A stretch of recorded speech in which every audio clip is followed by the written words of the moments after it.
ஓம் யோ பிரம்மாணம் விததாதி பூர்வம் யோ வை வேதாஹும் ச பிருஹுணோதி தஸ்மை தம்ஹதேவமாத்ம புத்தி பிரகாசம் முமுக்ஷுர்வை சரணமகம் பிரபத்யே.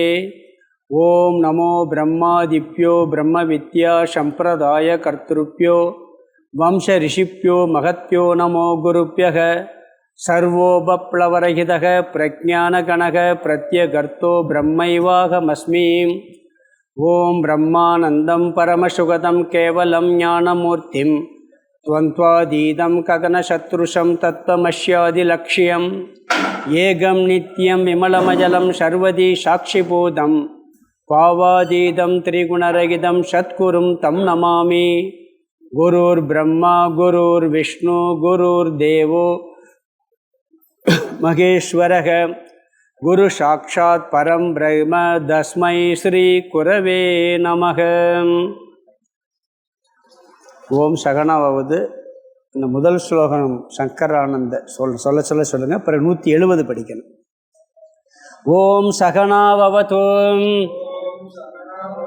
சகனௌ புனக்தோம் சக வீரியம் கரவாவகை தேஜஸ்வினாவதீதமஸ்து மா வித்விஷாவகை. ஓம் சாந்தி சாந்தி சாந்தி. நம ஸ்ரீ சங்கரானந்த குருபாதாம்புஜன்மனே சவிலாசமகாமோக கிராக கிராசைக கர்மனே. 170 படிங்க. ததாந்தர்யாம் யயம் யத்ர யயா வாசனயா யதாம் விக்ரியதே ததா அவஸ்யம் பவத் ஏவன சம்சயः. ததாந்தர்யாம் யயம் யத்ர யயா வாசனயா யதாம் விக்ரியதே ததா அவஸ்யம் பவத் ஏவன சம்சயः. பஞ்சதசி 6வது அத்தியாயம் சித்திரதீப பிரகரணம். இதில் 169 ஸ்லோகம் பார்த்துருக்கோம். 170 ஸ்லோகம் இப்போ பார்க்கணும். ஃபஸ்ட்டில் சித்திர உதாரணம், அதன் மூலமாக தத்துவங்கள் விளக்கப்பட்டது. அதனால் அந்த அத்தியாயத்துக்கே சித்திரதீப பிரகரணம்னு பேர். அந்த சித்திர உதாரணம் பின்னாடியும் வரும், பின்னாடி அங்கங்கே சொல்வார் அதை. பிறகு ஆகாச உதாரணம் சொல்லி தத்துவமெல்லாம் விளக்குனார். பிறகு ஜீவ விசாரம் செய்யப்பட்டது. ஜீவ விசாரம், நம்மளை பற்றிய விசாரம். ஜீவன்னா யார்? நம்ம தான். நம்மளை பற்றிய விசாரம் செய்யப்பட்டது. ஜீவ விசாரத்துக்கு அடுத்து ஈஸ்வர விசாரம் பண்ணணும். ஈஸ்வர விசாரம் பண்ணலை அவர். ஜீவ விசாரத்தில் உள்ள குழப்பத்தை பண்ணார். பிறகு ஈஸ்வர விஷயத்தில் உள்ள குழப்பத்தெல்லாம் பண்ணார். ஈஸ்வரன் கடவுள்னா எப்படியெல்லாம் எதெல்லாம் கடவுள்னு சொல்கிறாங்க இருக்கா இல்லையா? நம்ம ஒரு கடவுளை சொல்கிறோம், ஒவ்வொருத்தரும் ஒரு கடவுள், இதுதான் பிரதானங்கிறார். 18 புராணங்கள்லையுமே அந்தந்த புராணத்தில் அந்த கடவுளே மேலானதாக சொல்லப்பட்டிருக்கும். கந்த புராணம் எடுத்தால் முருகன் தான் முதல், முருகனுக்கு எழுத சிவன் விஷ்ணுவெல்லாம். விநாயக புராணம் எடுத்தால் விநாயகன் தான். அது காரணம் என்னென்னா ஏதோ ஒன்று ஒரு தத்துவம் இருக்குது, அதுதான் ஹையஸ்ட். அது மாதிரி வச்சு ஒரு எழுதியிருக்காங்க லாஜிக்காக. இப்படி பல குழப்பங்கள் இருக்குது அப்படிங்கிறத மட்டும் சொன்னார். ஈஸ்வரனா என்னங்கிறதுக்கு ஒரு அடிப்படையான தத்துவம் ஒன்று இருக்குது, அதுக்கு முன்னாடி குழப்பத்தெல்லாம் சொன்னார். சொல்லிட்டு பிறகு உண்மையான லட்சணத்தை பின்னாடி தான் சொல்கிறார். இப்போ நம்ம பார்த்துக்கிட்டு இருக்கோம் அதை. ஈஸ்வர குழப்பத்தை சொன்ன பிறகு ஈஸ்வர லட்சணம் சொல்கிறதுக்கு முன்னாடி மாயாவினுடைய தத்துவத்தை சொன்னார். மாயா தத்துவம். ஏன் மாயா தத்துவம் சொல்லப்பட்டதுன்னு சொன்னால், ஈஸ்வரன் அப்படின்னா ஈஸ்வரன்னா கடவுள்னு அர்த்தம், சிவன்கிற அர்த்தம் கிடையாதுங்க. ஏன் வச்சுங்க, வேதாந்தத்துக்குள்ள பகவத்கீதையில் கிருஷ்ணரே நான் ஈஸ்வரனாக இருக்கிறேன் பார். நானே எல்லாவற்றுக்கும் முதல் கடவுளாக இருக்கிறேன்னு அர்த்தம், அது தலைவனாக இருக்கிறேன்னு அர்த்தம். அப்போ ஈஸ்வரன் சொல்லும் பொழுது நம்மளுக்கு பேசிக்காக ஒரு தத்துவம் இருக்குது, பிரம்ம தத்துவம்னு ஒன்று இருக்குது. அந்த பிரம்ம தத்துவத்தை ஈஸ்வரன் சொல்கிறதில்ல, கடவுள்னு சொல்கிறதில்ல. அது நம்மளுக்கும் ஆதாரம், கடவுளுக்கும் ஆதாரம். அந்த கடவுள் தத்துவத்தோட மாயா தத்துவம்னு ஒன்று சேரும் பொழுது அது ஈஸ்வரனாக மாறுகிறார். அதனால் என்ன பண்ணார், மாயையை பற்றிய விசாரம் பண்ணார். கடவுள் தத்துவத்தை சொல்கிறதுக்கு முன்னாடியே மாயா விசாரம் பண்ணார். அதெல்லாம் பார்த்தோம். 122 152 வரைக்கும் 31 ஸ்லோகத்தில் மாயா தத்துவ விசாரம். மாயையை விளக்கவே முடியாது, ஆனால் அதில் தான் இருக்கும். விளக்க முடியாதுன்னு விளக்கிடுவாங்க, புரிய முடியாதுங்கிறத புரிஞ்சுக்கிற முடியும். அதுதான் மாயையினுடைய ஒரு ஸ்பெஷல். இந்திரஜாலம் மாதிரிலாம் சொன்னார். அந்த தத்துவம் சேரும் பொழுது கடவுள் என்ற ஒரு தத்துவம் வருது. பிறகு இப்போ பார்த்துக்கிட்டு இருக்கிறது ஈஸ்வர விசாரம். ஈஸ்வர விசாரத்தில் முதல்ல என்ன சொன்னார்னு சொன்னால், ஈஸ்வரன்கிறது ஜட தத்துவம் இல்லை, உணர்வு தத்துவம், சைதன்ய தத்துவம், சித் தத்துவம்னு ஒன்று சொன்னார். அந்த ஈஸ்வரனை முழுசாக நான் நேராக பார்த்து அனுபவிக்கணும்னு நடக்காத காரியம். நீங்கள் ஒரு ஃபார்மில் பார்க்குறீங்க, அது மட்டுமே ஈஸ்வரன் கிடையாது. கிருஷ்ணர் காட்சி தரலாம், விஷ்ணுவா காட்சி தரலாம், அம்பாளா காட்சி தரலாம். அது நம்மளுடைய எண்ணத்தை பிரதிபலிக்கிறதுக்காக கடவுள் காட்சி கொடுக்குறார், அவ்வளோதான். அதனுடைய உண்மையான தத்துவம் அது அளவிட முடியாதது. அதை அனுபவிக்கணும்னா பண்ணவே முடியாது. இத்தனையும் படைச்சவர் எப்படிப்பட்டவராக இருப்பார்? ஒரு சின்ன ரூபத்தில் மட்டுமா இருப்பார்னு சொல்ல முடியுமா? அப்படி அனுபவிக்க முடியாது. அதுக்கு ஏற்கனவே சித்திர உதாரணம், ஆகாச உதாரணம் ஒன்று சொன்னார். மேக ஆகாசம்னு தத்துவம் பார்த்துருக்கோம். கொஞ்சம் பஞ்சதசி ஆரம்பத்தில் கேட்டார்தான் கொஞ்சம் புரியும். அந்த மேகத்தில் மேக துளிகளில் இருக்கக்கூடிய ஆகாசத்தை பார்க்க முடியாது, ஆனால் அனுபவிக்க முடியும், யூகம் பண்ண முடியும். அனுபவிக்க முடியாத யூகம் பண்ண முடியும். அப்படி கடவுள் சர்வசக்தி, எல்லா சக்தியும் இருக்கிறாங்கிறத, எல்லா சக்தியும் நேரடியாக பார்க்க முடியாது, அனுபவிக்க, ஆனால் யூகம் பண்ண முடியும்னு ஒரு தத்துவம் ஃபஸ்ட்டு சொன்னார். பிறகு அனைத்து காரண சரீரம்தான் அந்த சிதாபாசன்கிறது. கடவுள் ஈஸ்வரன் யாருன்னா எல்லாருடைய காரண சரீர தத்துவம் சேர்ந்தது தான் ஈஸ்வர தத்துவம். அதுலேயும் அந்த சித்தினுடைய உணர்வு பிரதிபிம்பம் இருக்கும் அப்படிங்கிற ஒரு கருத்து பார்த்தோம். பிறகு அதில் இன்னொரு கருத்து சொன்னார், கடவுளும் கற்பிதம், ஜீவனும் கற்பிதம்னார். இதுக்கு ஆதாரமான தத்துவம் தான் உண்மை. பிறகு கடைசியாக வரும் பொழுது 157 ஈஸ்வர லட்சணம், அதில் 5 லட்சணம் சொல்லப்பட்டது. மாயையை தன்வசம் வைத்திருப்பவர், மகேஸ்வரன் சர்வசக்திமான், அந்தர்யாமி நமக்குள் இருந்து அனைத்தையும் ஆட்டுவிப்பவர், சர்வஜன் அனைத்தையும் அறிபவர், ஜகத் யோனி. 5 சொல்லி இந்த 5 தத்துவமும் நான் சொல்லலை, கடவுளுக்கு உபனிஷதங்கள் எல்லாம் சொல்லப்பட்டிருக்குன்னு சொல்லி உபனிஷத் கொட்டேஷன்லாம் கொடுத்தார். எப்பயுமே அவர் சொன்னார்னா, ஒரு விஷயம் சொன்னார்னா அந்த விஷயத்தை இவர் சொல்லுவார், அனுபவ ரீதியாகவும் நிரூபிப்பார், பிறகு அறிவுபூர்வமாகவும் நிரூபிப்பார், பிறகு வேதத்தில் எங்கெல்லாம் சொல்லியிருக்குன்னு கொட்டேஷன் கொடுத்துருவார். அப்படித்தான் இவர் ஒரு லாஜிக்காக நிரூபணம் பண்ணுவார் வித்யாரண்ய மகாசுவாமிகள். அப்படி உபனிஷதங்களில், வேதங்களில் கடவுள்னா என்ன அப்படிங்கிற தத்துவம் சொல்லப்பட்டிருக்குன்னு கொட்டேஷன் கொடுத்தார். கொடுத்துட்டு ஒவ்வொன்றா விளக்குனார். சர்வேஸ்வரன், அவர்தான் அனைத்துக்கும் தலைவன், அவரென்றே எதுவும் நடக்காது, எல்லா நியதியும் அவருக்கு கட்டுப்பட்டது, இந்த பிரபஞ்சத்தை படைத்ததும் அவரே, இந்த பிரபஞ்சத்தில் ஒரு நியதியை வைத்தவரும் அவரே, அந்த நியதியை மாற்றக்கூடிய அதிகாரமும் அவருக்கு மட்டுமே உண்டு. அதனால் அவர் சர்வேஸ்வரன். பிறகு சர்வஜன், அனைத்தையும் அறிபவர். எல்லா காரண சரீரம், நாம் 3 சரீரம் இருக்குது. ஒன்று இந்த கண்ணில் பார்க்கறது, பிறகு சூக்ஷ்ம சரீரம்னு ஒன்று இருக்குது, அதுக்குள்ள காரண சரீரம் இருக்குது. அதில் தான் ஜன்மாந்திர கோடி ஜன்மாந்திர வாசனைகள்லாம் உள்ளே உட்காந்துருக்கு. எல்லா காரண சரீர ரூபமாக இருக்குது அவர் தானா. நாம் ஆழ்ந்த உறக்கத்தில் காரண சரீரத்துக்கு தான் போகிறோம். எங்கே போகிறோம்? கடவுள்கிட்ட போயிட்டு தான் திரும்பி வர்றோம். தூங்கும்போது கடவுள்கிட்ட போயிடுறோம். அதனாலே நமக்கு எந்த வேறுபாடு இல்லை. அம்மா அம்மாவா இல்லை, அப்பா அப்பாவா இல்லை, மாடு மாடா இல்லை, நாய் நாயா இல்லை, கலெக்டரா இல்லை. தூக்கத்தில் ஏதாவது தெரியுதா? எல்லாம் அங்கே அடிபட்டு போகும். ஏன்னா ஈஸ்வரனோட ஐக்கியம் ஆயிடுறோம். அது காரண சரீரத்தில் உள்ளே போகிறோம். அங்கே எல்லா வாசனைகள் இருக்குது. நம்மளுக்கு இந்த ஜென்மத்தில் உள்ள வாசனைகளே வெளியே தெரிகிறதில்ல. சில வாசனைகள் தெரியுது, சில வாசனை தெரியுது. அவர் காரண சரீரமாகவே இருப்பதால் இந்த உலகத்தில் எத்தனை கோடி ஜீவராசிகள் இருக்கோ அத்தனை கோடி ஜீவராசிகள்கிட்ட என்ன வாசனை இருக்குன்னு அவருக்கு தான் தெரியும். இந்த பிரபஞ்சத்தை எல்லாம் படைத்தது அவராக இருப்பதால் அதனுடைய தன்மையும் அவருக்கு மட்டுமே தெரியும், வேற யாரும் தெரியாது. அதனால் அவர் சர்வஜன், நாமெல்லாம் அல்பஜன்.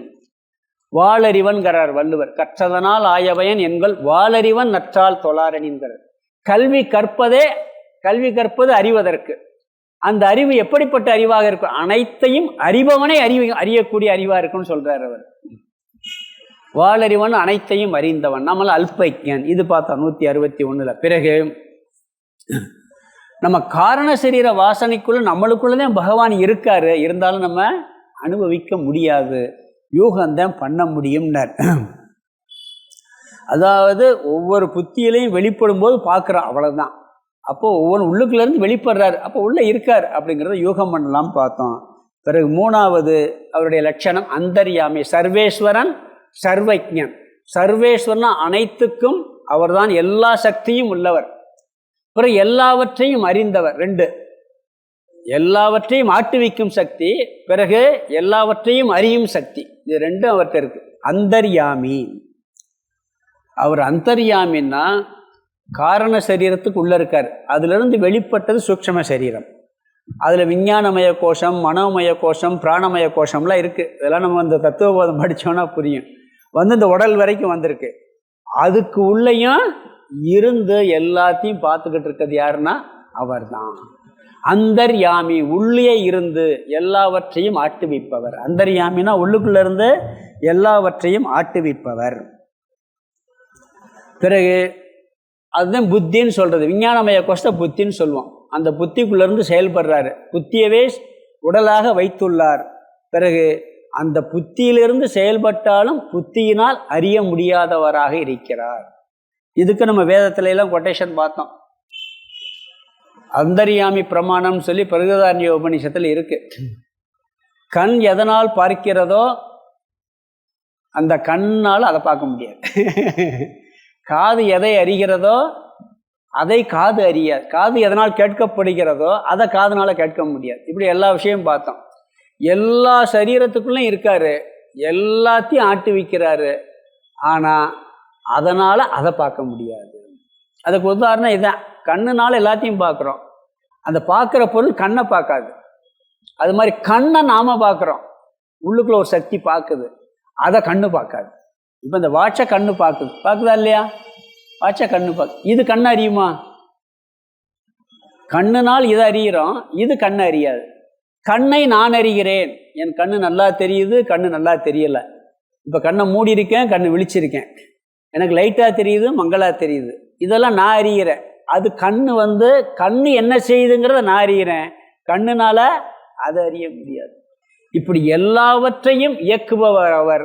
இந்த எல்லாவற்றையும் அவர் அறிவார், அது அவரை அறியாது. அப்படிங்கிறத யூகம் பண்ணி புரிஞ்சுக்க அப்படிங்கிறார்.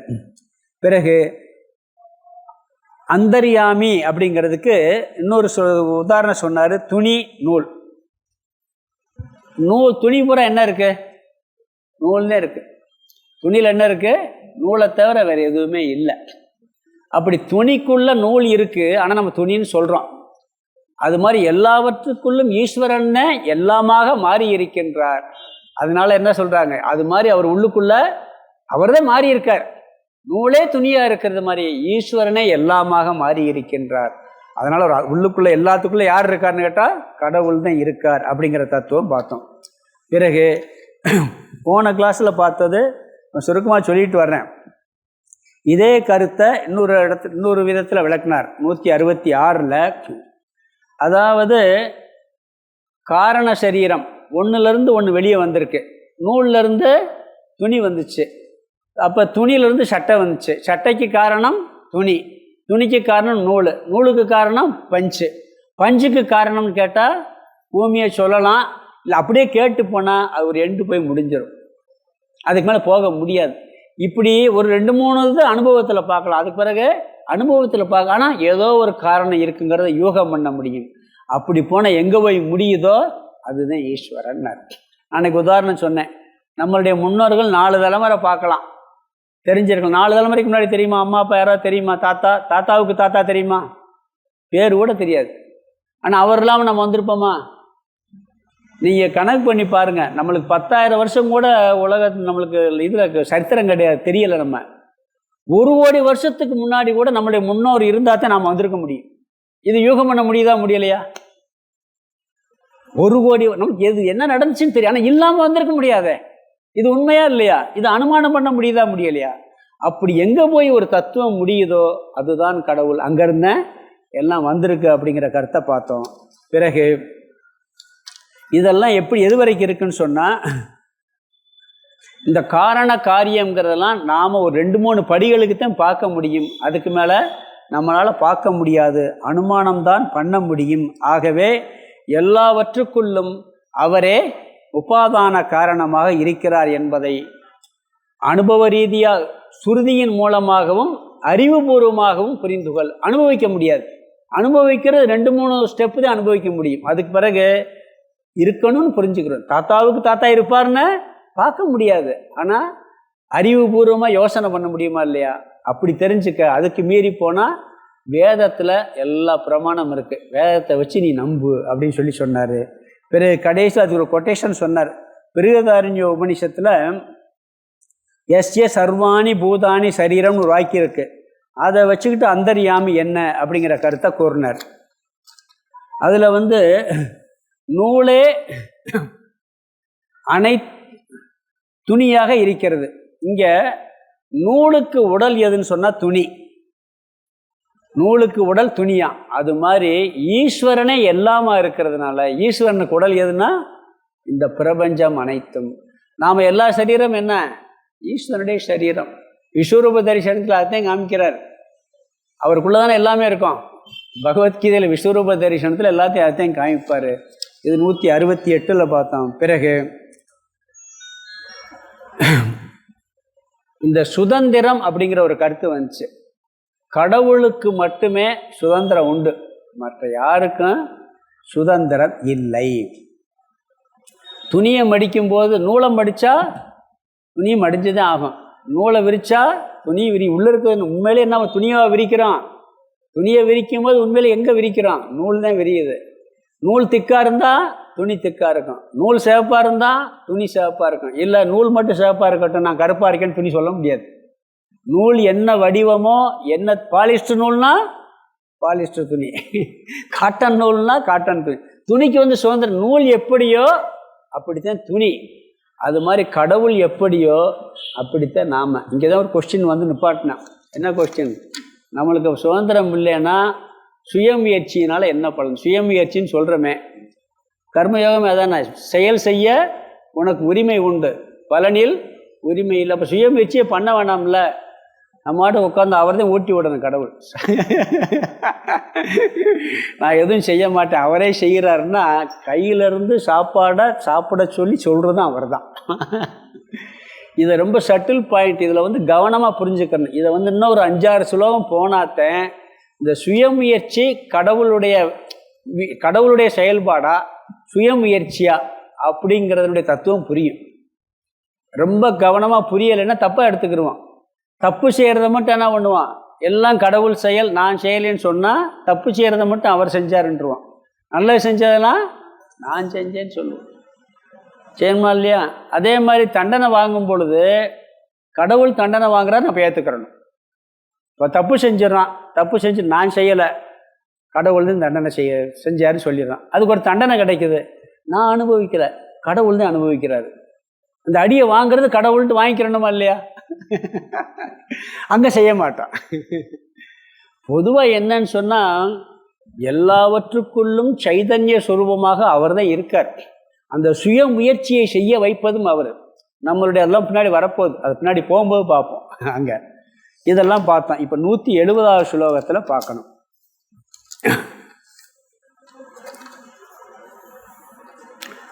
இந்த 170ல் என்ன சொல்கிறாரு சொன்னால், அந்த நூல் துணி உதாரணம் சொன்னார்.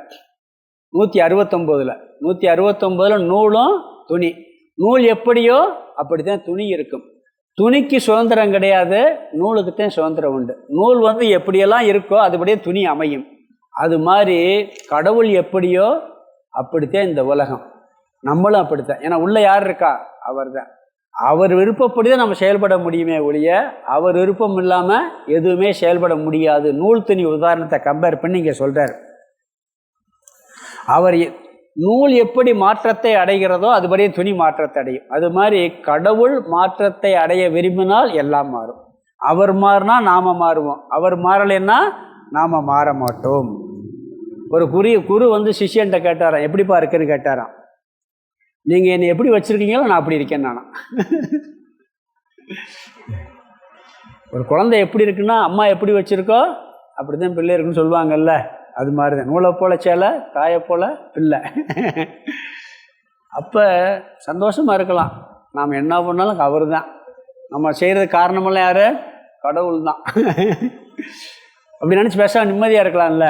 இருக்க முடியுதா? அப்படி என்ன நடந்தாலும் அவர் தான் பண்ணுறாரு, நான் என்ன பண்ணுறேன் அப்படின்னு இருக்கலாம். கடவுள் நம்மை எப்படி வைக்க வேண்டும் என்று விரும்புகின்றாரோ அப்படித்தான் நம்மளால் இருக்க முடியும். அதை மீறி ஒன்றும் செய்ய முடியாது. அது எப்படி அவர் இஷ்டப்படி அவரோட வைக்கலாமா? ஒருத்தர் நல்லா வைக்கிறாரு, ஒருத்தனை மோசமாக வைக்கிறாரு, ஒருத்தனை பெரிய வசதியாக படைச்சிருக்கிறாரு, ஒருத்தனை கம்மியாக படைச்சிருக்கிறாருன்னு நினைக்கலாம். அவர் சும்மா வைக்கலை, அதுக்கு ஒரு காரணம் இருக்குது. என்ன காரணம்னா அது பின்னாடி சொல்வார். இருந்தாலும் முதல்ல சொல்கிறேன். அதே ஒரு 5-6 சொல்வதுக்கு பின்னாடி தான் புரியும். நம்மளுடைய வாசனைக்குள்ளே வாசனை மயமாக அவர் இருக்கார். அதை எடுத்துக்கிட்டு அந்த வாசனை அப்படி அவர் மாற்றுவாராம். அந்த கையில் வச்சுக்கிட்டு நம்ம வாசனைகள்லாம் நிறைய உள்ளே இருக்குது. அதெல்லாம் யார் கையில் இருக்குது? அவர் கையில் இருக்குது, அவர் கண்ட்ரோலில் இருக்குது. ஏன்னா அந்த காரண சரீரத்துக்குள்ளே தான் வாசனை இருக்குது. காரண சரீரம் பூரா யார்? ஈஸ்வரமயம் நிரூபணம் பண்ணியிருக்கோம். அப்போ அந்த காரண சரீரத்துக்குள்ளே இருக்க வாசனை நம்மளுக்கு தெரியாது, அவருக்கு தெரியும். அதை எடுத்துக்கிட்டு எப்போ வெளியே விடலாம், இவனுக்கு இதை எப்போ பண்ணலாம், இதை எப்படி பண்ணலாம், அப்படி பண்ணலாம்னு சொல்லி விட்டுக்கிட்டே இருப்பாராம். அது என்னன்னு சொன்னால் ஆணவம் வராது, அகங்காரம். நாம் ஒரு நல்ல முயற்சி பண்ணுறோம், நாம் தான் முயற்சி பண்ணுறோம், நாம் தான் செய்கிறோம். ஆனால் உள்ளே என்ன புத்தி இருக்குன்னு இந்த முயற்சியை பண்ண வச்சதான் அவர் தான். பின்னாடி வருது, சொல்லியிருக்கேன், அன்னைக்கே சொன்னேன் துரியோதனன் சொன்ன வார்த்தையை. அது சுலோகமாக இதிலே பின்னாடி ஒரு சுலோகத்தில் அப்படியே கொடுத்துருக்காரு. துரியோதனன் சொன்ன சுலோகத்தை அப்படியே கொடுத்துருக்காரு, மகாபாரத ஸ்லோகத்தை எடுத்து. அவன் சொல்கிறான்ல ஒரு இடத்துல, போன கிளாஸில் சொன்னேன், அது பின்னாடி பார்ப்பாங்க. அதனால் என்ன சொல்கிறாருன்னு சொன்னால், இந்த வாசனைகளின் அடிப்படையில் அவர் என்ன பண்ணுறாருன்னு சொன்னால் அந்த கரணத்தை உருவாக்கி இருக்கிறார். அந்த கரணத்திலிருந்து அதுலேருந்து என்ன பண்ணுறாருன்னா வெளிப்பட்டு எப்படி எப்படியெல்லாம் வைக்கணுமோ அப்படி வெளிப்படுறாருன்னு சொல்கிறார். அதுக்கு முதல் வரி, முதல் பகுதியில் பாருங்கள் இந்த ஸ்லோகத்தில், ததா அந்தர்யாமியம், அவ்விதம் இந்த அந்தர்யாமி யானவர். ஈஸ்வரனுக்கு என்ன பேர் சொல்லியிருக்கோம்? அந்தர்யாமி. உள்ளுக்குள்ளே காரண சரீரத்துக்குள்ளே இருக்கிறவர். காரண சரீரம் வாசனைகள் எல்லாம் அதுக்குள்ளே உட்காந்துருக்கு. கொஞ்சம் பஞ்சதிசி டல் அடிக்கும், ஏன்னா தத்துவமாக போகும், ஜோக்கெல்லாம் வராது. கொஞ்சம் கவனமாக கேட்கணும். ஏன்னா எல்லாம் கீதை அப்படியே கேட்டுக்கிட்டு இருந்தாலும் இதையும் கொஞ்சம் கேட்கணுமா இல்லையா? அதனால் அந்தர்யாமின்னா உள்ளுக்குள்ள வாசனை ரூபத்துக்குள்ளே நம்மளுக்குள்ள அந்தர்யாமியாக உள்ளே இருக்கார். அப்படிப்பட்ட அந்தர்யாமியானவர் யத்ர யயா வாசனையா, எங்கு எந்த வாசனையின் துணை கொண்டு, எத்திரன்னா எங்கு, யயா எந்த, வாசனையா வாசனையின் துணை கொண்டு. அந்த முதல் வரியில் கடைசி வார்த்தை யதான் இருக்கு, எவ்விதம். அடுத்து கீழே 2வது வரி முதல் வார்த்தை விக்ரியேத, விக்ரியேதன்னா மாற்றத்தை அடைகின்றாரோ. உள்ள இருக்க வாசனையை வச்சு அவரே என்ன பண்றாரு? மாற்றல, அவரே மாற்றத்தை அடைகிறாராம். நம்மளுக்குள்ளேயும் அவர்தே இருக்காரு. இந்த மாற்றத்தை அடைகிறது யாரு? அவரே தான் மாற்றத்தை அடைகிறார். நம்ம செய்யறதெல்லாம் யாருன்னா கொஞ்சம் கவனமா இருக்கணும். எல்லாம் ஈஸ்வரன் தான், நாமளே ஈஸ்வரன் தான். போ புரியும், பார்ப்போம்.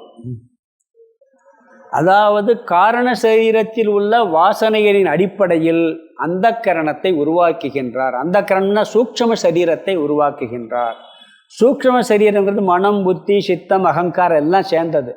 அதுதான் முதல்ல உயிர் தத்துவம் சொல்கிறது. அது வெளிப்படுது. நிறைய ஸ்டாக் இருக்குது, ஹோல் ஸ்டாக் இருக்குது வாசனை எல்லாம். அந்த ஸ்டாக்கில் என்ன பண்ணுறாரு? ஒரு போர்ஷன் எடுத்து சூக்ஷ்ம சரீரமாக வெளியே விடுறாரு. அவர் யார்? அவரே வெளியே வர்றாரு. அப்படி சூக்ஷ்ம விஞ்ஞானமய கோஷமாக வெளிப்படுகின்றார் இருக்கு. அந்த கரணமாக வெளிப்படுகின்றார். கடவுளே அந்த கரணமாக வெளிப்படுகின்றார், வெளிப்பட்டு வர்றார். வந்து என்ன பண்ணுறாருன்னா அதில் வெளிப்பட்டாச்சு. அந்த வாசனையில் என்ன இருக்குது? பாவம் இருக்குது, புண்ணியம் இருக்குது. சரி, அதை மட்டும் வச்சா என்ன பண்ணுறது?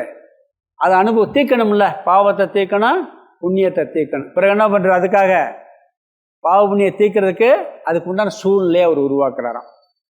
அவரே உள்ளே இருந்து அவரே வெளியே வர்றாரு. எப்படி? வாசனையின் அடிப்படையில் வர்றாரு. அந்த வாசனையில் பாபமும் புண்ணியம் இருக்குது. அந்த பாபத்தை தீர்க்கணும்னா சுகத்தை அனுபவிக்கணும், துக்கத்தை அனுபவிக்கணும். புண்ணியத்தை தீர்க்கணும்னா சுகத்தை அனுபவிக்கணும். சும்மா எப்படி சுக துக்கத்தை அனுபவிக்கிறது? பொருள்கள் வேணும்ல, இந்த உலகமெல்லாம் வேணுமா இல்லையா? அப்போ என்ன பண்ணுறாரு? இந்த சூழ்நிலை, இந்த பிரபஞ்சம் எல்லாம் உருவாக்குகின்றார். அதற்கேற்ற உலகம், அதற்கேற்ற உடல், அதற்கேற்ற சூழ்நிலையை உருவாக்குகின்றார். 2வது வரியில் இருக்கு, ததா அவசியம் பவத்யவ, அவ்விதவே மாற்றம் அவசியம் ஏற்படுகிறது. ஒவ்வொருத்தருடைய பாவ புண்ணியத்துக்கு ஏற்பட்ட இந்த உடல் அமையும், அந்த பாப புண்ணியத்துக்கு ஏற்ற சுற்றம் அமையும், தாய் தந்தை அமைவார்கள், உறவினர்கள் அமைவார்கள், சூழ்நிலை அமையும், உலகம் அமையும். ரொம்ப புண்ணியம் இருந்தால் தேவலோகம், தேவ சரீரம். ரொம்ப பாவமாக இருந்தால் கீழான சரீரங்கள் அல்லது நரகலோக சரீரம். மனித சரீரம் இடைப்பட்டது, அந்த இடைப்பட்டதுலேயும் கொஞ்சம் டிஃப்ரெண்ட் வரும். அதுக்கு தகுந்த சூழ்நிலை சந்தர்ப்பம் எல்லாம் உருவாக்குகின்றார். யார்? ஈஸ்வரன். அந்த உருவானவரும் அவர் தான். இதில் ஒரு இது சொல்லிக்கிட்டே வர்றாரு. அவர் உருவாக்குவது மட்டும் இல்லை, அவரே அப்படி உருவாகின்றார்னு வருது. இந்த ஸ்தூல உடல் இருக்கு, இதனுடைய ஆரோக்கிய எடையெல்லாம் எப்படின்னா, நம்ம உடம்பு இருக்கு, இது நல்ல ஆரோக்கியமாக இருக்குது, பலமாக இருக்குன்னு சொன்னால் அதுக்கு காரணம் என்னென்னா, நாம் சாப்பிட்ட உணவு, எக்ஸசைஸ் தான் காரணம். அதான காரணம். இந்த ஸ்தூலமாக இருக்க உடம்பு எப்படி இருக்குன்னு சொன்னால், நாம் சாப்பிட்ட உணவு, நம்ம பண்ணுற எக்ஸசைஸு, உடற்பயிற்சி, மருந்து, இதெல்லாம் வச்சு இந்த உடலுடைய ஆரோக்கியம் இருக்கும். அதே மாதிரி என்ன சொல்கிறாருன்னு சொன்னால், இந்த சூக்ஷ்ம சரீரம், மனம், புத்தி, சித்தமெல்லாம் இருக்கே, அது எப்படி உருவாகுதுன்னா பாப புண்ணியத்தின் அடிப்படை. உண்ட உணவின் அடிப்படையில் உடல் உருவாவது போல பாப புண்ணியத்தின் அடிப்படையில் இந்த உயிர் தத்துவம், அந்த கரணம் சொல்லுவோம். மனம், புத்தி, சித்தமெல்லாம் இருக்குது. மனம் புத்தியை வச்சுதான் இந்த உடல் அனுபவிக்க முடியும். மனம் புத்தி இல்லைன்னா அந்த உடலையும் அனுபவிக்க முடியாது, உலகத்தையும் அனுபவிக்க முடியாது. அதனால் அதை எப்படி படைக்கிறாருன்னு சொன்னால், பாப புண்ணியத்தின் அடிப்படை. உடல் எப்படி அமையுது? சாப்பிட்ட சாப்பாடு படி. அது மாதிரி பாப புண்ணியத்தின் அடிப்படையில் சூக்ஷ்ம சரீரத்தை அவர் படைக்கின்றார். சூக்ஷ்ம சரீரமாக அவரே வெளிப்படுகின்றார் சொல்றார். வாசனையின் அடிப்படையில் இதெல்லாம் எப்படி உருவாக்குறாருன்னா, நாம செஞ்ச வாசனையில் உள்ள இருக்கு, அந்த ஸ்டாக்கை வச்சுக்கிட்டு அவர் வெளிப்படுத்துறார். பெரிய கம்ப்யூட்டர் அவர் தான். இந்த உலகத்திலே பெரிய கம்ப்யூட்டர் என்னன்னா, ஹார்ட் டிஸ்க் சொல்கிறோம்ல, இத்தனை ஜிபின்னு சொல்லி கோடிக்கணக்கான ஜிபி உள்ள ஹார்ட் டிஸ்க் அவர் வச்சுருக்கார். யார்? பகவான் வச்சுருக்கார். அந்த ஹார்ட் டிஸ்கில் 14 லோகங்கள் சீவராசிகளுடைய எல்லாருடைய பயோடேட்டா உள்ளே இருக்குது, அவர்கிட்ட இருக்குது. அதில் எந்த பயோடேட்டா எங்கேருந்து எப்படி வெளிப்படணுங்கிறத அவர் பார்த்து வெளிப்படுவார் அப்படிங்கிறார். எல்லா வாசனையின் அடிப்படையில் உருவாக்கி இருக்கின்றார். அபரோக்ஷ அனுபவத்திலேயே ஒரு இடத்துல வருது, இந்த உலகம் இப்படி இருக்க யார் காரணம்? நாம் தான் காரணம். நாம் வாசனை தான் காரணம் வரும். இந்த உலகம் இப்படி இருக்கு, நாம் அந்த சூழ்நிலை இருக்கோம்னா அதுக்கு யாரு காரணம்? நம்மளுடைய எண்ணங்கள் தான் காரணம். நம்மளுடைய எண்ணத்தினுடைய வெளிப்பாடு தான் காரணம். அதே கருத்து தான் இங்கே. அதனால் வாசனையின் அடிப்படையில் அவர் எல்லாவற்றையும் உருவாக்குகின்றார். சரி, இதை புரிஞ்சாச்சுன்னு சொன்னால் யாராவது குறை சொல்ல முடியுமா? அவன் தான் காரணம், இவன் தான், நான் இவ்வளோ கஷ்டப்படுறதுக்கு அவர் தான் காரணம், இல்லை இவர் தான் காரணம், சனி தான் காரணம், ராகு தான் காரணம் சொல்ல முடியுமா? சனி ராகுலாம் என்ன பண்ணுறாங்கன்னா கணக்கை காமிக்கிறாங்க. உன் கணக்கு இப்படி இருக்குப்பான்னு காமிக்குது. சனியோ ராகு காரணம் முடியாது. நாம் செஞ்ச பாவ புண்ணியத்தை காமிக்கிறது அந்த கிரகங்கள். அவர் பண்ணுற சனி சில பேருக்கு நல்லது பண்ணுறாரு, பார்த்துருக்கீங்களா இல்லையா? உனக்கு சனி தசை ஆரம்பித்த பெரிய யோகம்பாங்க. ஒருத்தர்லாம் சனி 7.5 நாடு ஆரம்பித்த உடனே பெரிய பதவிக்கு வந்தாராம். 7.5 வருஷம் பதவியில் இருந்தார். 7.5 நாடு முடிஞ்சோடனே பதவி போயிடுச்சான். அவருக்கு சனி அவர் புண்ணியத்தை கொடுக்குறாரு, இன்னொருத்தருக்கு சனி என்ன பண்ணுற பாவத்தை கொடுக்குறாரு. உடனே இந்த சனி எப்போ வந்துச்சோ என் வாழ்க்கையே போச்சு அப்படின்னு குறை சொல்கிறது. இந்த தத்துவம் புரிந்தால் எல்லாவற்றுக்கும் காரணம் நம்மளுடைய வாசனைகள். அந்த வாசனைக்குள் பகவான் இருப்பதால், அனைத்து வாசனைகளையும் அவர் அறிவதால் அவர் என்ன பண்ணுறார்? அந்த வாசனையின் அடிப்படையில் நம்மையும் உருவாக்குகின்றார், அனைத்தையும் உருவாக்கி அந்த சூழ்நிலை ஏற்படுத்தி கொடுக்கின்றார். அதனால் குறையொன்றும் இல்லை, மறைமூர்த்தி கண்ணான்னு சொல்லணும். யாரையும் குறை சொல்கிறதுக்கு அர்த்தமே இல்லை. ஆள் வெளியே சொல்லலாம் பேருக்கு, அவன் இப்படி பண்ணா அதனால இப்படி ஆச்சுங்கிறது ஒரு விவகாரத்துக்கு சொல்லலாமே ஒழிய, ஆள் மனசில் ஒவ்வொரு விஷயத்துக்கும் காரணம் நாம தான், வேற யாரும் கிடையாது. ஒன்று இந்த ஜென்மத்தில் செஞ்சதாக இருக்கும், இல்லாட்டி எத்தனையோ ஜென்மாந்தரங்கள். ஆரம்பம் என்னன்னு தெரியாது. இது ஆராய்ச்சி பண்ணிட்டே போனீங்கன்னா கடைசியில் பதிலே சொல்ல முடியாது. வேதாந்தம் ரொம்ப புரிஞ்ச என்ன தெரியுமா, புரிஞ்சுன்னா இந்த விசாரமே தேவையில்லை அப்படின்ட்டு போயிடும். ஏன்னா இதுக்கு பதிலே சொல்ல முடியாது. காரணம் ஆமாம் தான். ஆனால் இந்த பிராரப்த கர்மாங்கிறது இப்போ வெளிப்பட்டிருக்க கர்மா. முதல்ல எப்படி கர்மா யார் பண்ணா கேளுங்க, இதுக்கு என்ன பதில் சொல்லுங்க. 10 போயிட்டே இருக்கீங்க. முதல்ல ஏன் பாவம் பண்ணேன், முதல்ல ஏன் புண்ணிய பாவம், முதல்ல ஆரம்பத்தில் பழைய வாசனைன்னு சொல்கிறான். முதல்ல ஒரு கர்மா பண்ணி, எப்போ முதல் கர்மா பண்ணேன், அந்த கொஸ்டினுக்கு என்ன பதில் சொல்லுங்க. எப்போ ஃபஸ்ட்டு கர்மா பண்ணேன், அந்த ஃபஸ்ட்டு கர்மா ஏன் நான் பாவம் பண்ணியிருக்கேன், ஏன் புண்ணியம் பண்ணேன், ஏன் பாவமாக பண்ணேன், சொல்ல முடியுமா? பதிலே சொல்ல முடியாது. ஒரு சர்க்கிளில் இருக்குது, வட்டத்தில் எங்கே ஆரம்பம்னு சொல்ல முடியாது. இன்னொன்று என்னன்னு சொன்னால், இதெல்லாம் மேலோட்டமாக விசாரத்துக்கு தான். இப்போ நான் தத்துவத்தை விட்டு வேற போனேன்னா பிறகு இது குழம்பிடக்கூடாதுன்னு யோசிக்கிறேன். இருந்தாலும் சொல்கிறேன், ரொம்ப ஆராய்ச்சி பண்ணி போனால் கடைசி எண்டு எங்கே தெரியுமா?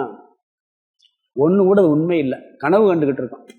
கனவுல போய் என்ன கேள்வி கேட்பேன், கனவுல போய் என்னத்தை கேள்வி கேட்பேன்னு முடிச்சிருவாங்க. கனவுல புலி துரத்து சொல்கிறோம்ல, கனவுல போகிறான், திடீர்னு பட்டார்னு கீழே விழுந்து எந்திரிச்சு பதறி போய் உட்காந்து, என்னடாண்ணே நான் காட்டுக்கு போனேன், காட்டில் போய் ஓடிக்கிட்டு புலி வந்துருச்சு, நானும் ஓடுனேன், அங்கே ஓடினேன் இங்கே ஓடினேன், கடைசியில் தப்பிச்சு மரத்து மேலே ஏறிட்டு பார்த்தா அப்புறம் கீழே விழுந்துட்டேன், விழுந்து இங்கே விழுந்துருப்பான். எங்கடான்னா கனவுலன்னு சொன்ன பிறகு ஏன் காட்டுக்கு போனேன், எதுக்கு ஓடினேன், ஏன் புலி துறை, ஏதாவது ஒரு கேள்வி. கனவுன்னு சொல்லியாச்சுன்னு என்னாச்சு, கொஸ்டினே கிடையாதுங்க, கொஸ்டினே ஆஃப் ஆகி போயிடறாங்க. அது புரியறது வரைக்கும் அதை படிச்சுட்டாங்க.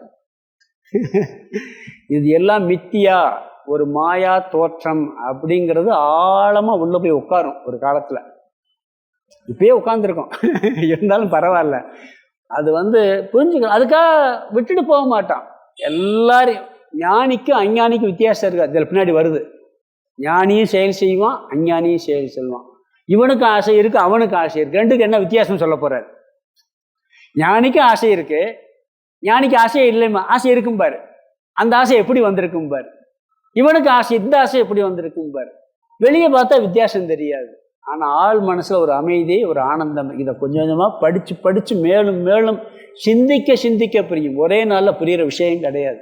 நல்ல ஆர்வம் இருந்து தொடர்ச்சியாக கேட்டோம்னா கிளிக் ஆகிக்கிட்டே இருக்கும், ஸ்டிப் ஆகிக்கிட்டே இருக்கும். அப்போ தான் எனக்கு புரியும். அதனால் என்ன சொல்கிறாருன்னு சொன்னால், கடைசியில்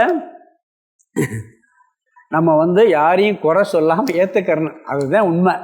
பிறகு எல்லாம் ஒரு நல்ல குணம் இருக்குன்னா அவர் உருவாக்குனது தான், கெட்ட குணம் இருக்குன்னா அவர் உருவாக்குனது தான். அப்போ மேலே விரோதம் வருமா? நம்மளுக்குள்ள கெட்ட குணம் தான் நம்ம மாற்ற முயற்சி பண்ணணும். கடவுள் நம்மளை மாற்றுறாருன்னு நினச்சி மாற்றணும். வெளியே ஒருத்தரை பார்க்கும் பொழுது எல்லாம் பகவான் செயல்னா, வெளியே கெட்ட குணம் இருக்கொண்டு கட்டிப்பிடிக்கணும், கடவுள் கட்டிப்பிடிக்கணும்னு அவசியம் இல்லை. ஆனால் இதுவும் அவருடைய செயல் வெறுப்பு வராது யாருமே அடையுமே, அந்த வெறுப்பு வராமல் இருக்கும். புலியும் நாராயணன் தான், ஆனால் புலியை போய் கட்டிப்பிடிக்கக்கூடாதும்பாரு. புலியும் நாராயண வடிவந்தேங்கிறக்க புலியை போய் கட்டிப்பிடிக்க முடியுமா? புரிஞ்சுக்கணும், அவ்வளோதான். நாயும் நாராயணன், புலியும் நாராயணன், மனிதனும் நாராயணன், நாராயணன் தான். ஆனால் யார்கிட்ட எப்படி இருக்கணும், அப்படி விவகாரத்தில் இருக்கணும். ஆள் மனசில் இந்த விருப்பு வெறுப்பு வேறுபாடு இல்லாமல் இருக்கும். இந்த தத்துவம் புரிஞ்சா அதுக்காக சொல்லப்படுது.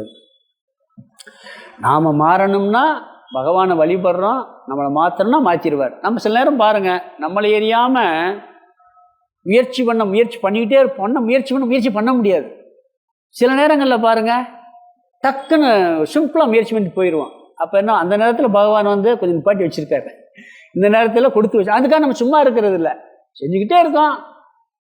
சரி பகவான் கொடுத்துட்டு செய்ய வச்சுட்டார், செய்யணும் கொஞ்சம் வெயிட் பண்ணுறார், அவ்வளோதான். அப்படி புரிஞ்சுக்கிட்டோம்னு சொன்னால் அதை கரெக்டாக புரிஞ்சுக்கிற முடியும், இல்லாட்டி வேறு மாதிரி போயிடும். அதனால் நாம் யார்கிட்ட எப்படி குணமுடையவட்ட பழகிறது, நம்மளை எப்படி தாய் தந்தையிட்ட பிறக்கிறது, எப்படி சகோதரர்கள் அமைகிறது, எப்படி குழந்தைகள் அமைகிறது, எல்லாம் நம்ம கையிலையா இருக்கு? நம்ம கையில் இருக்கா?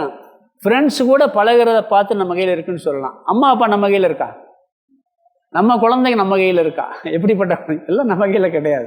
வாசனையை வச்சு பகவான் என்ன பண்ணுறாரு? அவரே பண்ணுறாரு, அவரே சூழ்நிலையை உருவாக்குகிறார், அவரே எல்லாம் செய்கிறாரு அப்படிங்கிறத இந்த இடத்துல சொல்கிறார். அவர் எப்படி செய்கிறாருன்னா அவரை இஷ்டப்படி செய்யலை, நம்மளுடைய வாசனையை வச்சுக்கிட்டு செய்கிறார். பிறகு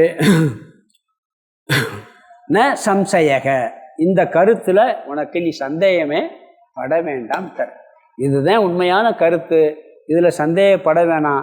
இந்த கருத்தை நான் மட்டும் சொல்லலை, அடுத்து பகவத்கீதையில் 18வது அத்தியாயத்தில் பகவான் கிருஷ்ணர் 61வது ஸ்லோகத்தில் அப்படியே சொல்லியிருக்காருன்னு சொல்லி அந்த ஸ்லோகத்தை எடுத்து அப்படியே போட்டாருங்க.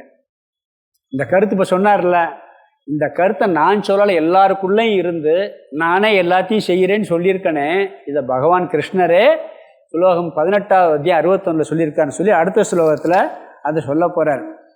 நம்ம சொல்கிறோம்ல, பாட்டும் நானே பாவமும் நானே, நான் அசைந்தால் அசையும் அகிலம் எல்லாமே பார். அப்படியே உட்காந்துருப்பார், எல்லாம் நின்று போயிடும், கண்ணை திறந்தவொன்னே எல்லாம் திருப்பி ஆரம்பிச்சிடும். அந்த சினிமாவில் காமிப்பு அழகா திருவிளையாடல்ல அது மாதிரி அவர் அசைஞ்சால் நாம் அசைகிறோம், நூல் மடிஞ்சால் துணி மடியுது சொல்கிறார் இல்லைங்க, நூல் மடித்தா துணி மடியுது, நூல் சிவப்பாக இருந்தால் துணி சிவப்பாக இருக்குது. அது மாதிரி கடவுள் அசைஞ்சால் நாம் அசைகிறோம், அவனின்றி அணுவும் அசையாது அப்படிங்கிறோம். ஸ்லோகத்துக்கு அர்த்தம் பார்த்துட்டு அடுத்து கீத ஸ்லோகம் வந்து பார்த்துலாம். 170. ததா ததா அந்தர்யாம்யம், அந்தர்யாம் அயம், அதை பிரித்தோம்னா ததான அவ்விதமாகவே, அந்தர்யாம்யம் இந்த அந்தர்யாமி ஆனவர். அந்தர்யாமியை பற்றி இதுக்கு முன்னாடி உள்ள ஸ்லோகத்திலும் சொல்லிட்டார். எப்படி துணிக்கு நூல் உபாதான காரணமாக இருக்கிறது, அப்படி அந்தர்யாமி எல்லாவற்றுக்குள்ளும் காரண சரீரமாக இருக்கிறார்னு சொன்னார். யத்ர அவ்விதமாகவே இந்த அந்தர்யாமியானவர், அந்தர்யாம் அயம், அயம்னா இந்த, அந்தர்யாம் அந்தர்யாமியானவர், யத்ர எங்கு, யயா வாசனையா எந்த வாசனையினால், யதா எப்படி, கீழே விக்ரியதே விக்ரியதன மாறுதல் அடைகிறாரோ, ததா அப்படியே, அவசியம் ததா அவசியம், அதை பிரிச்சோம்னா அவசியம்னா அவசியம்னா கட்டாயம், இந்த மாற்றம் அவசியம், பவத் ஏவ ஏற்பட்டு விடுகின்றது, ந சம்சயக இதில் சந்தேகம் இல்லை. நம்மளுடைய வாசனைக்கு படிதான் எல்லா மாற்றத்தையும் அவர் செய்கின்றார், இதில் நம்மளுடைய சாய்ஸு இல்லை, அவருடைய சாய்ஸ் தான் அப்படிங்கிறார். அந்தர்யாமியே ஈஸ்வரனே எல்லாமா மாறி அவரே எல்லா செயல்பாடையும் செய்கின்றார். அவர் மாறும் பொழுது எல்லாம் மாறுகின்றது, அவர் அசையும் பொழுது எல்லாம் அசைகின்றது, இதில் சந்தேகப்பட வேண்டிய அவசியம் இல்லை. 171 இது கீதையில் இருக்கு, அப்படியே அதே ஸ்லோகம். ஈஸ்வர சர்வபூதானாம் கிருத்தேஷே அர்ஜுன திஷ்டதி பிராமயன் சர்வபூதானி யந்த்ராரூடானி மாயயாம். ஈஸ்வர சர்வபூதானாம் கிருத்தேஷே அர்ஜுன திஷ்டதி பிராமயன் சர்வபூதானி யந்த்ராரூடானி மாயயாம்.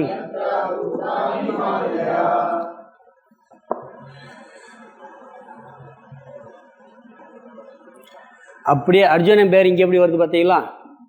பஞ்சதசியில் அர்ஜுனன் பேர் வருது, மகாபாரதத்தில் அர்ஜுனன் பேர் வரணும். ஏன்னா அந்த ஸ்லோகத்தை அப்படியே கொடுத்துட்டார், ஒரு வரி கூட மாற்றாமல் கொடுத்துருக்கிறார் அவர். அங்கே அதனுடைய அர்த்தம் எப்படி போட்டிருக்குன்னா, அர்ஜுனா ஈஸ்வரன் உயிர்களையெல்லாம் உடல் என்னும் எந்திரத்திலே ஏற்றி மாயையினால் ஆட்டிக்கொண்டு அவைகளில் உள்ளத்தில் இருக்கிறான் இருக்கு. இங்கே இதுக்கு டிரான்ஸ்லேஷன் பண்ணும்போது எப்படி பண்ணி, எந்திரத்தில் இருப்பவைகளைப் போல எல்லா பிராணிகளையும் மாயையினால் சுழலச் செய்து கொண்டு எல்லா பிராணிகளுடைய இருதய தேசத்தில் ஏ அர்ஜுனா ஈஸ்வரன் இருந்து வருகிறார் அப்படின்னு பகவான் கிருஷ்ணர் அர்ஜுனனுக்கு உபதேசம் பண்ணார். அனைத்தையும் ஆட்டுவிப்பது அவர்தான்ங்கிறதற்கு பிரமாணம் ஸ்மிருதி பிரமாணம் பகவானே சொல்லியிருக்கிறாரு அப்படிங்கிறத சொல்கிறாரு. இதில் இருக்கக்கூடிய வார்த்தைகள் ஒரு 3 வார்த்தை வருது. இதுக்கு விளக்கமாக அடுத்து ஒரு 3 ஸ்லோகம் சொல்கிறார். இந்த ஸ்லோகத்துக்கு விளக்கம் அடுத்து 3 ஸ்லோகத்தில் சொல்ல போகிறேன். இந்த ஸ்லோகத்துக்கு சுருக்கமாக விளக்கம் பார்க்கலாம், விரிவான விளக்கம் அடுத்து 3 ஸ்லோகத்தில் வருது, அதை அங்கே பார்க்கலாம். இங்கே முதல் வரியில் ஈஸ்வர சர்வபூதானாம் கிருத்தேச அர்ஜுன திஷ்டதி. அர்ஜுன, ஏ அர்ஜுனா, சர்வபூதானாம்னா எல்லா ஜீவராசிகளுடைய, எல்லா உயிர்களினுடைய, கிருத்தேச ஹிருதயத்தில் ஈஸ்வர திஷ்டதி, ஈஸ்வரன் அமர்ந்து கொண்டு இருக்கின்றார். இமைப்பொழுதும் என் நெஞ்சில் நீங்காதான் தாழ்வாழ்க. படிச்சிருக்காரா இல்லையா? முதல் வரியிலே சிவபுராணத்தில் நெஞ்சத்தில் இருக்கார். யார்? கடவுள் இருக்கார். எப்போ இருக்கார்? ஒரு நொடி பொழுது, இமைப்பொழுது கூட விலகி போலையாம், உள்ள உட்காந்துக்கிட்டு இருக்கார் இருதயத்தில். அதாவது அவரே சாட்சி ஸ்வரூபமாக நம்மளுடைய இதயத்திற்குள் இருந்து கொண்டு இருக்கின்றார். நாம் பாருங்க, மனசார சொல்கிறேன் அப்படின்பா, இங்கே வச்சு தான் சொல்லுவோம். மனசார சொல்கிறேன், சத்தியமாக சொல்கிறேன், இதனால இங்கே தான் கை வைப்போம். ஆனால் அங்கே தான் கடவுள் வந்து உள்ள உட்காந்துருக்காராம். அதாவது இந்த சூக்ஷ்ம சரீரம் வந்து அங்கே தான் சைதன்யம் வெளிப்படுதும்பாங்க. அது இருக்கிற கோலகம் இதயமா. சில பேர் புத்தி சொல்லுவாங்க, உயிர் இருக்க இடம் வந்து நம்ம மூளைன்னு சொல்லுவாங்கள்ல, அது கிடையாது. நம்ம சாஸ்திரப்படி காற்று தான். அந்த இருதயத்துக்குள்ளே தான் அந்த ஜீவ தத்துவம் உள்ளே இருக்குன்னு சொல்லுவாங்க நம்ம வேதாந்தப்படி. அதெல்லாம் சினிமாவெல்லாம் காமிப்பான், இறந்தவன என்ன பண்ணும், இங்கேருந்து அப்படியே ஜோதி போகும். அப்படி தானே காமிக்க முடியும். அது கட்டவரல், அது ஒன்று இருக்குது. இந்த கட்டவரல் ஜீவ ரூபத்தில் இருக்கான். அப்படி ஒரு தத்துவம் ஒரு இடத்துல வருது. அதை வச்சுட்டு என்ன பண்ணுறான், அப்படியே ஜோதி போய் கடவுள் பாதத்தில் போய் சேர்கிற மாதிரி காமிப்பான் சினிமாவில் எல்லாம். அந்த இருதயத்தில் அவர் வீற்றிருக்கின்றார். எப்படி இருக்காராம்னா, இதயத்தில் இருந்து இயந்திரத்தை ஒருவன் இயக்குவது போல் இந்த ஸ்தூல சரீரத்தையும் சூக்ஷ்ம சரீரத்தையும் இயக்கி கொண்டிருக்கின்றார். யந்திர ரூடானி, இயந்திரத்தை இயக்குவது போல. விளக்கம் பார்க்கலாம். கார் இருக்கு, காரில் வந்து சும்மா அது போகுமா? உள்ள ஒரு ஆள் உட்காரணும். உட்காந்து முன்னே போச்சோன்னா முன்னாடி போகும், ரிவர்ஸ் எடுத்தால் ரிவர்ஸ் போகும், சைடில் திரும்பினா சைடில் திரும்பும், இந்த சைடு திரும்பினா இந்த சைடு திருப்போம். அங்கே யார் இயக்குறாரோ அவன் எப்படி திருப்புறானோ அப்படி தான் கார் நகலும். அது மாதிரி உள்ளே உட்காந்துக்கிட்டு அவர் எப்படியெல்லாம் போக சொல்கிறார் அப்படி தான் நம்ம போகிறோமா. உடனே இதை எடுக்கிற தப்பு பண்ணவொன்னு அந்த இதை அப்படியே பயன்படுத்திடுறது. அப்போ இந்த தத்துவத்தை கொண்டு வரணும். அந்த தப்புக்கு தண்டனை அவர் தானே வாங்கிக்கிறாரு, நீ வாங்கலையே. ராமகிருஷ்ணன் அழகா சொல்லுவார், அது ஒரு உதாரணம் சொல்லியிருக்காரு. ஒருத்தன் மாட்டை ரொம்ப அடிச்சிருக்கான். அடித்த உடனே ஏன்பா அப்டேட், நான் அடிக்கலை, கடவுள் தான், அவர் செஞ்சார். நானா இந்த தோட்டம் எது நம்ம பயிரெல்லாம் மேய்ஞ்சிது, பயிரெல்லாம் யார் பண்ணான்னு, இது நான் பண்ணேன். பயிரங்கம் பண்ணானா, நான் மாடை மட்டும் அவன் அடித்தானா. அப்போ நான் அடிக்கலைப்பா, கடவுளையும் அடிக்கிறான், இவர் அடிச்சிருக்காரு திருப்பி அவனை. அதாவது அர்ஜுனன் வந்து தேரில் அமர்ந்திருக்கான். அந்த தேரை இயக்குறது யாரு? அந்த தேர் தத்துவமே அதுதான். அதுக்குள்ளே இவன் வந்து சூக்ஷ்ம சரீரம், அந்த தேர் ஸ்தூல உடல். இயக்கிறது இவர் தானே பிடிச்சிக்கிட்டு இருக்காரு. கடிவாளத்தை பிடிச்சி எங்கிட்ட திருப்பணுமோ திருப்புறதெல்லாம் இவர் தானே, தேரை இயக்கிக்கிட்டு இருக்காரு. அதுவே இந்த தத்துவம் தான் சொல்லுவாங்க. மகாபாரதத்தில் அந்த தேர் ஓட்டுற போர்க்களத்தில் கிருஷ்ணர் தானே எல்லாம் பண்ணுறாரு. இவன் வெறும் ஆள் தான், தன்னை காரியம் பண்ணுறது அவர் தான். கடைசியில் சொல்லுவான், நான் பண்ணேன்பா. வரிசையை அடுக்கு வரதெல்லாம் நீயா பண்ணேன் பாரு. கர்ணனை கொன்ன உடனே என் சகோதரன் நானா கொண்டுட்டேன், நான் கொண்டுட்டேன், உனக்கு முன்னாடி 5 பேர் கொண்டுட்டான் எப்போ பாரு. அதை கொல்ல வச்சது இவர் தான். அப்படி கொல்ல வச்சது யாரு? கிருஷ்ணர் தான். எல்லா வேலையும் பண்ணுவார் அவர். உண்மையிலே கிருஷ்ணர் மாதிரி ஒரு தத்துவம் உலகத்தில் இல்லை. அழகா அவர் வந்து இன்னைக்கு இருக்க உலகத்துக்கு அவர் மாதிரி ஒரு அழகான கேரக்டர் பார்க்கவே முடியாது. எல்லாத்துக்கும் பொருந்துவார், திருடனுக்கும் பொருந்துவார். ஏன்னா அவர் திருடி இருக்காருல்ல. எல்லாத்துக்கும் அங்கே பார்த்தீங்கன்னா அவரை உதாரணம் சொல்லலாம், அழகாக கொண்டு போவார் அப்படி. அதனால கிருஷ்ணர் தேரை இயக்குவது போல நம்முள் பகவான் இருந்து கொண்டு நம்மையெல்லாம் இயக்கி கொண்டிருக்கின்றார். ஆட்டுவித்தால் யாரொருவர் ஆடாதாரே கண்ணா அப்படின்னு பாட்டு படிக்கிற மாதிரி. இறைவன் எல்லா ஜீவராசிகளின் இருதயத்தில் இருந்து கொண்டு இயக்குகின்றார். இந்த சூக்ஷ்ம சரீரம் உயிரின் இருப்பிடமே ஹிருதயம்தான் சொல்றான். நம்ம அதுக்குள்ள இருந்துகிட்டு அவர் இயக்குகின்றார். பிராமயன் சர்வ பூதானி, இந்த 2வது வரியில் இருக்கு. பிராமயன் சர்வ பூதானினா எல்லா ஜீவராசிகளையும் இயக்கிக் கொண்டு செயல்படுத்தி கொண்டு இருக்கின்றார். எந்த ஜீவராசிக்கும் சுதந்திரம் கிடையாது. எல்லாம் யார் கையில் இருக்கு? பகவான் கையில் இருக்கு. அவர் எப்படி ஆடுறாரோ ஆட்டுவிக்கிறாரோ அப்படித்தான் ஆடுகிறோங்கிறார். நம்மை செயல்பட வைப்பதும் பகவான் தான். படிப்பது வேறு, படிக்க வைப்பது வேறு. குழந்தை அதான் படிக்கும். சிலர் என்ன பண்ணுவோம், நம்ம படிக்க வைப்போம். இருக்கா இல்லைங்களா? அது மாதிரி எல்லா ஜீவராசிகளையும் செயல்படுத்தி கொண்டு இருக்கின்றார். அப்படி அவர் செயல்படுத்த பயன்படுத்துவது எதை? அதுக்கு கருவியை எதை பயன்படுத்துகிறாருன்னா, கிருஷ்ணர் ஓட்டுறாரு. அதுக்கு கருவி எது? குதிரை. குதிரையை வச்சு தானே ஓட்டுறாரு அவர். குதிரையை பயன்படுத்தி ஓட்டுறாரு. கார் ஓட்டணும்னா பெட்ரோல் வேணும். பெட்ரோல் வேணும்ல, ஓட்டுறதுக்கு பெட்ரோல் வேணும். அந்த காலத்தில் தேருக்கு குதிரை. அது மாதிரி இங்கே எப்படி நம்மளுக்குள்ள எதை வச்சு ஓட்டுறாருன்னு சொன்னால் மாயையா. இங்கேதான் மாயையை கொண்டு வர்ற. மாயையா, மாயையின் மூலமாக. அதாவது குதிரையை மாயையை கரெக்டாக பயன்படுத்தினா அழகாக போகும். நம்மளுக்குள்ளே இருந்து மாயையை அவர் பயன்படுத்தி அழகாக கொண்டு போய்கிட்டு இருக்கார். எங்கெங்கே தேவையோ அதை பயன்படுத்துகிறார். குதிரையை கண்ட்ரோலாக ஓட்டினா ஓடும், விட்டோம்னா அது பாட்டுக்கு போகும். கடிவாளம் இது இல்லாட்டியே போயிடும், அது பாட்டுக்கு போகும். அந்த முகத்தில் இது மறைச்சிருப்பாங்க. அது மாதிரி இந்த மாயை என்ன பண்ணியிருக்காரு? தன் கட்டுக்குள் வைத்து கொண்டு இவர் எல்லாவற்றையும் இயக்கி கொண்டு இருக்கின்றார்.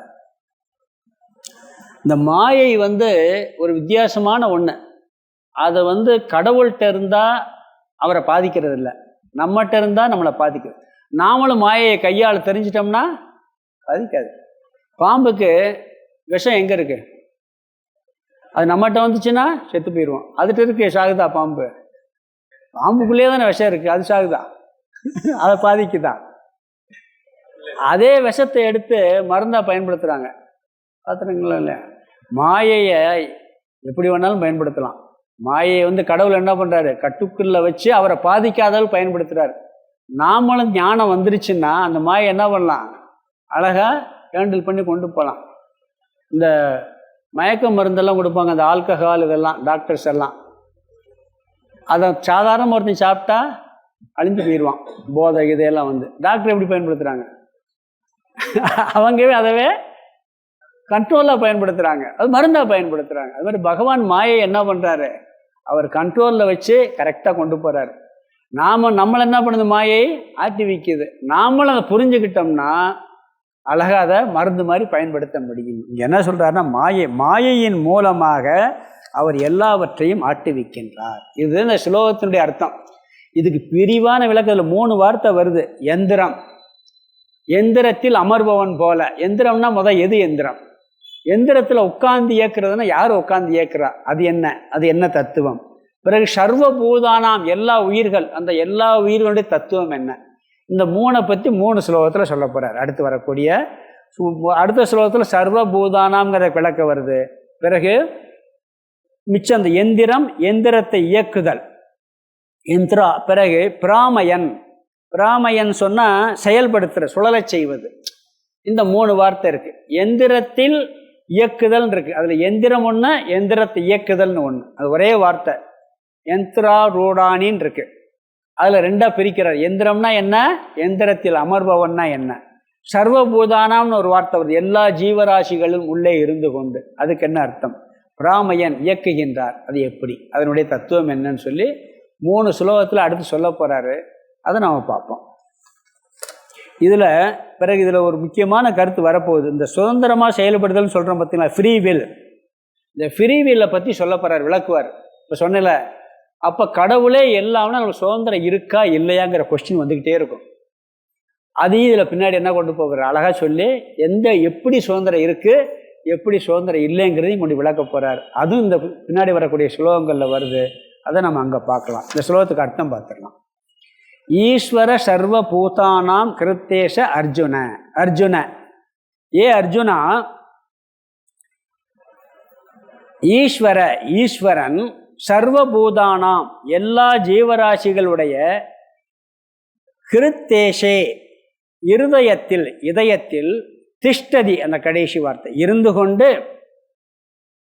ரெண்டாவது கடைசி வார்த்தை மாயையான் இருக்கு. மாயையினால், எத்திர ரூடானி மாயையா கடைசி வார்த்தை, மாயையினால் எத்திர ரூடானி இயந்திரத்தை இயக்குவது போல, இந்த மாயைக்கு முன்னாடி இருக்க வார்த்தை இயந்திரத்தை இயக்குவது போல, சர்வபூதானி எல்லா ஜீவராசிகளையும் பிராமயன் செயல்படுத்தி கொண்டு இருக்கின்றார். இங்க இயக்குபவர் யாரு? ஈஸ்வரன். யாரை இயக்குறாரு? எல்லா ஜீவராசிகளையும் இயக்கிறார். எங்க இருக்கிறாரு? எல்லா ஜீவராசி இதயத்தில் இருக்கார். எல்லா ஜீவராசின் இதயத்தில் ஈஸ்வரன் இருந்து கொண்டு எல்லா ஜீவராசிகளையும் இயக்குகின்றார். எதன் துணை கொண்டு இயக்குகின்றார்? மாயையின் துணை கொண்டு இயக்குகின்றார். இதற்கு உதாரணம் எந்திரம், வாகனம். எந்திரம்னு என்ன? வாகனம்னு அர்த்தம் சொல்லியிருக்காரு. இதனுடைய விளக்கம் அடுத்த ஸ்லோகங்களில் வருது. அடுத்த ஸ்லோகம் படிக்கலாம். 172. சர்வபூதானி விஜ்ஞானம் மயாஸ்தே கிருதயே ஸ்திதாஹாம் ததுபாதானபூதேசம் தத்ர விக்ரியதே கலு. சர்வபூதானி விஜ்ஞானமயாஸ்தே கிருதயே ஸ்திதாஹாம் ததுபாதானபூதேசகம் தத்ர விக்ரியதே கலு.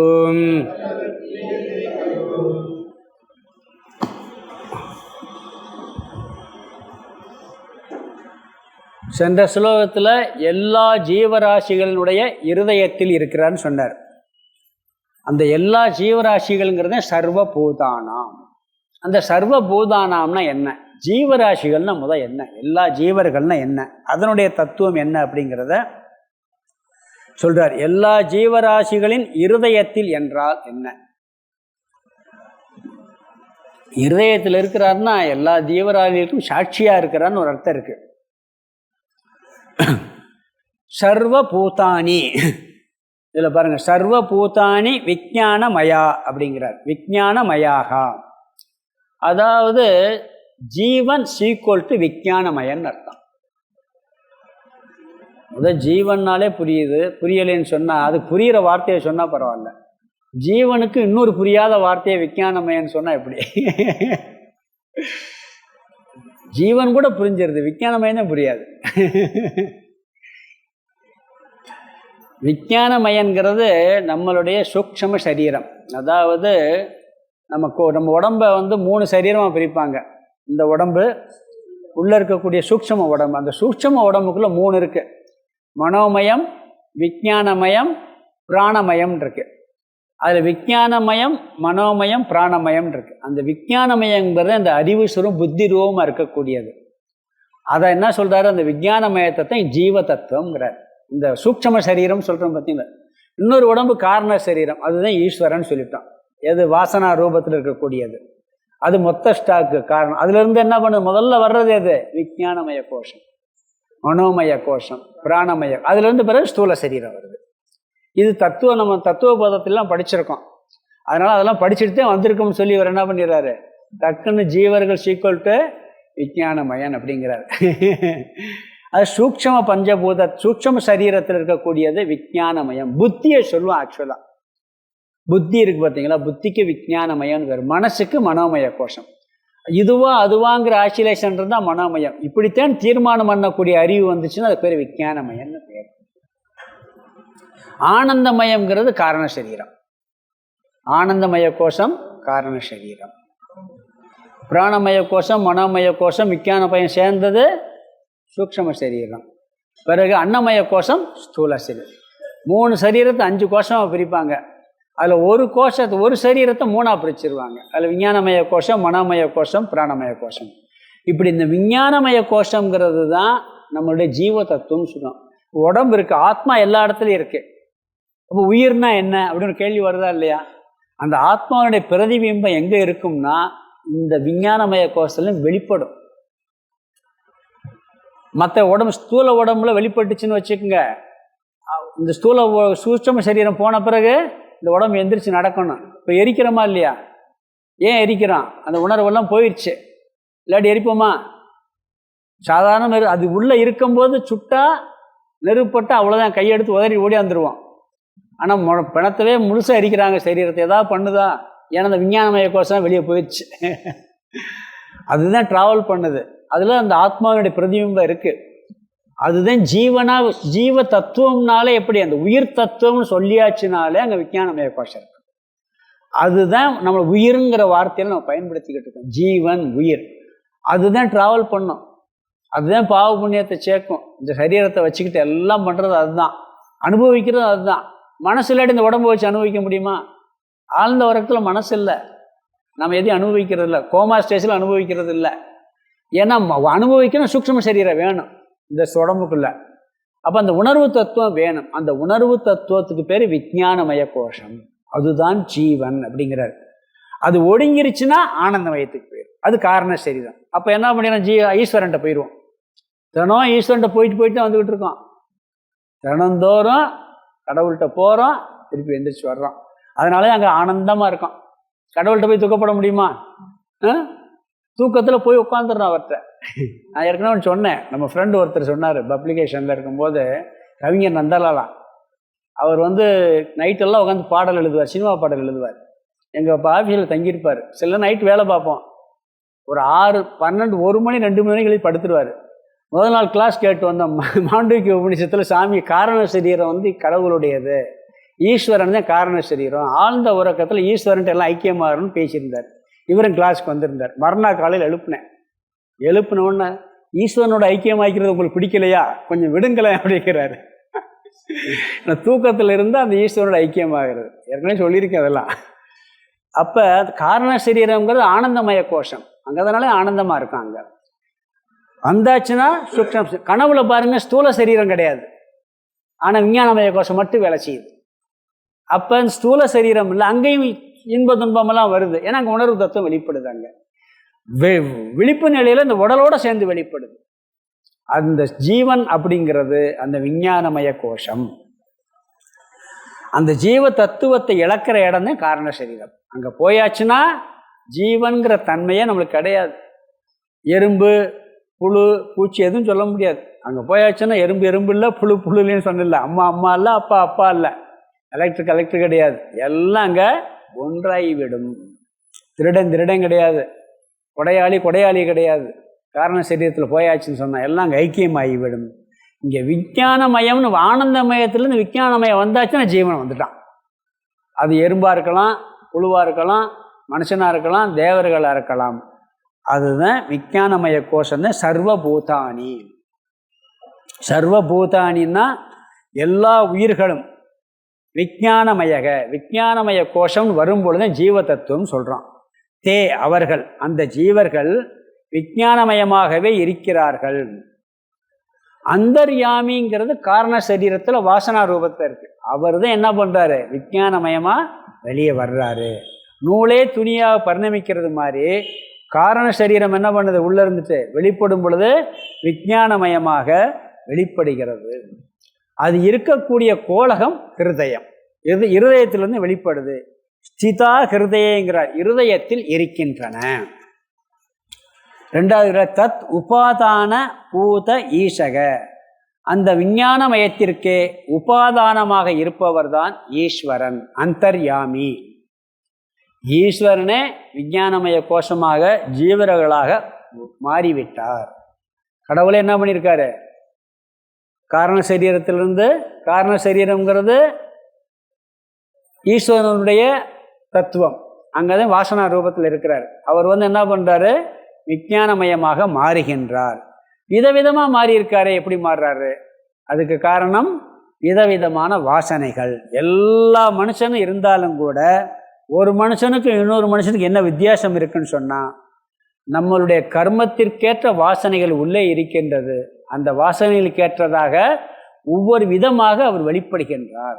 தத்ர விக்ரியதே, அங்கே அந்தந்த ஜீவர்களாக அந்தர்யாமியே இந்த தோற்றத்தை அடைஞ்சிருக்கிறாங்க அப்படிங்கிறார். அவரே தான் ஹிருதயத்தில் இருந்து ஜீவனாகவும் வெளிப்படுகிறார்.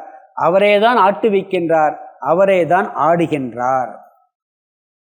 அதாவது உள்ளே இருக்கிறதும் அவர் தான், வெளிப்படுவதும் அவர் தான், ஆடுவதும் அவர் தான், ஆட்டு வைக்கிறது அவர் தான். இந்த சினிமாவில் வந்து சில டைரக்டர் இருப்பாங்க, அவர் பேர் என்ன, அவர் இயக்குனரா, இயக்குனர். அவர் இயக்குறது சில படத்தை இயக்கிட்டு மட்டும் இருப்பார், சில படத்தில் என்ன பண்ணுவார், அவரே நடிச்சிருவார், அவரே ஹீரோவாகிடுவார். அது மாதிரி ஈஸ்வரன் என்ன பண்ணா, டைரக்டரும் அவர் தான், ஹீரோவும் அவர் தான். ஈஸ்வரன் வந்து ஹீரோவும் இருக்கார், டைரக்டராக அவருக்கு எங்கே இருக்கார், நம்ம உள்ளுக்குள்ளே இருந்துக்கிட்டு ரெண்டு வேலையும் நம்மளையும் ஆட்டி வைக்கிறார், நம்மளாவும் அவர் தான் இருக்காராம். இப்படி ஒரு தத்துவம் சொல்கிறாரு. இதனுடைய விளக்கமெல்லாம் நிறையா வருது. அடுத்த ஸ்லோகத்திலேருந்து அதனுடைய விளக்கங்கள் நான் பார்ப்போம். இதனுடைய ஸ்லோகத்துக்கு அர்த்தம் மட்டும் பார்க்கணும், அடுத்த கிளாஸில் பார்க்கலாம். ஓம் பூர்ணமத பூர்ணமிதம் பூர்ணாத் பூர்ணமுதச்யதே பூர்ணஸ்ய பூர்ணமாதாய பூர்ணமேவாவசிஷ்யதே. ஓம் சாந்தி சாந்தி சாந்தி. ஹரி ஓம். ஆதிகுருநாத சுவாமிக்கு ஜெய்.